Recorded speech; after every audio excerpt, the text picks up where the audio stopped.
Hello friends, வணக்கம் and welcome. தினம் இட்லி தோசை பூரி சப்பாத்தின்னு சாப்பிட்டு போர் அடிச்சிச்சுன்னா ஒரு நாள் வித்தியாசமாக இந்த ரவா தோசை செஞ்சு சாப்பிட்டு பாருங்கள். ரொம்பவே சூப்பராக இருக்கும், ரொம்ப ஈஸியும் கூட. மிக்சிங் பவுல் எடுத்துகிட்டு அதில் 3/4 கப் அளவு வெள்ளை ரவை சேர்த்துக்கலாம்.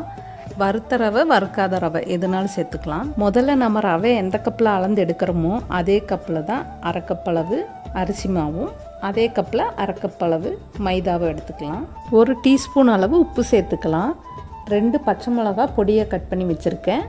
1 டேபிள் ஸ்பூன் அளவு இஞ்சியை பொடியை கட் பண்ணியிருக்கேன். கொஞ்சமாக கருவேப்பிலை பொடியாக கட் பண்ணியிருக்கேன். இதெல்லாம் ஒன்றா சேர்த்துக்கலாம். 1 டேபிள் ஸ்பூன் அளவு மிளகு இது மாதிரி 1-2 உடச்சி எடுத்துருக்கேன். நம்ம முழு மிளகாய் சேர்த்துனோன்னா எல்லோரும் எடுத்து வச்சுருவோம், சாப்பிட மாட்டோம். இப்படி உடச்சி சேர்த்துக்கிட்டோன்னா நம்ம வேஸ்ட் பண்ணாமல் சாப்பிடுவோம். 1 டேபிள் ஸ்பூன் அளவு ஜீரகம் அதையும் சேர்த்துட்டு விஸ்கு இல்லைன்னா கரண்டி வச்சு நல்லா கலந்து விட்டுருங்க.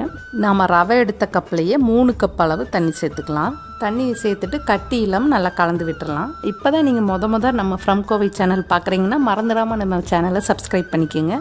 பக்கத்தில் இருக்க பெல் ஐக்கானையும் கிளிக் பண்ணி வச்சுக்கோங்க. 3 கப் அளவு தண்ணி சேர்த்துட்டு கட்டி இல்லாமல் இது மாதிரி நல்லா கரைச்சிடலாம்.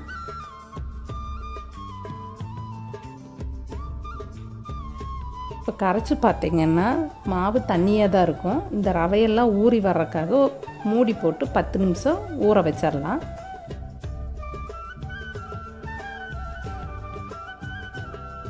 10 நிமிஷத்துக்கு அப்புறம் திரும்ப நம்ம நல்லா கலந்து விட்டு பார்க்கலாம். ரவை நல்லா ஊறி இருக்குது. இப்போ மாவு நல்லா திக்காக இருக்குது. இந்த மாவில் நம்ம தோசை ஊற்றினா தோசை ரொம்ப ஹார்டாக இருக்கும். திரும்ப இன்னொரு கப் அளவு தண்ணி சேர்த்துட்டு மாவை நல்லா கலந்து விட்டுறலாம். இப்போ கலந்ததுக்கப்புறம் பார்த்திங்கன்னா ரவா தோசை மாவு கரெக்டான பதத்தில் இருக்குது. ரொம்ப தண்ணியும் இல்லாமல் ரொம்ப திக்காகவும் இல்லாமல் இந்த பதத்தில் நீங்கள் தோசை ஊற்றுனீங்கன்னா நல்லா மொறுன்னு சூப்பராக வரும் ரவா தோசை. நான் இன்றைக்கி நான்ஸ்டிக் தோசை தவாவில் தான் தோசை ஊற்றுறேன். நம்ம நார்மலாக நம்ம வீட்டில் இருக்க இரும்பு தோசை சட்டியில் ஊற்றினாலும் இந்த தோசை ரொம்ப சூப்பராக வரும். ஒவ்வொரு தோசை ஊற்றுறதுக்கு முன்னாடியும் மாவு இது மாதிரி நல்லா கலந்து விட்டுட்டு அதுக்கப்புறமா தோசை ஊற்ற ஆரம்பிங்க. 2 கரண்டி மாவை தோசை சட்டி சூடான உடனே இது மாதிரி ஊற்றி விட்டுட்டு விருப்பப்பட்ட பொடியாக கட் பண்ண வெங்காயத்தை மேலே தூவி விட்டுட்டு 1 டீஸ்பூன் அளவு எண்ணெய் சேர்த்துக்கோங்க. அடுப்பை மீடியம் ஃப்ளேமில் வச்சுட்டு 3-4 நிமிஷம் நல்லா பொறுமையாக வேக விடுங்க.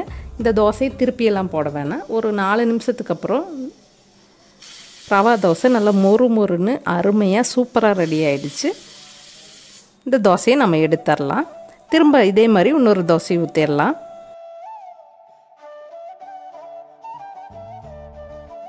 நீங்கள் விருப்பப்பட்டால் முந்திரி கூட இது மாதிரி பொடியாக கட் பண்ணி தூவிக்கலாம். அவ்வளோதாங்க, ரொம்ப அருமையாக ரொம்ப ஈஸியாக செய்யக்கூடிய ரவா தோசை ரெடி ஆகிடுச்சு. இந்த வீடியோ உங்களுக்கு பிடிச்சிருந்தா லைக் பண்ணுங்கள். ரொம்ப பிடிச்சிருந்தா உங்கள் ஃப்ரெண்ட்ஸ் அண்ட் ஃபேமிலிக்கு ஷேர் பண்ணுங்கள். நம்ம ஃப்ரம் கோவை சேனலை அப்படியே சப்ஸ்கிரைப் பண்ணி வச்சுக்கோங்க. இப்போ பார்த்திங்கன்னா நம்ம ரவா தோசை சூப்பராக அருமையாக ரெடி ஆகிடுச்சு. இதுக்கு நல்ல காரமான தேங்காய் சட்னியும் கார சட்னியும் வச்சு சாப்பிட்டிங்கன்னா ரொம்ப சூப்பராக இருக்கும். இந்த வீடியோ பிடிச்சிருந்தா ஒரு லைக் பண்ணுங்கள். திரும்ப ஒரு நல்ல ரெசிபி வீடியோவில் நான் உங்களை சந்திக்கிறேன். அது வரைக்கும் thank you, bye bye, take care.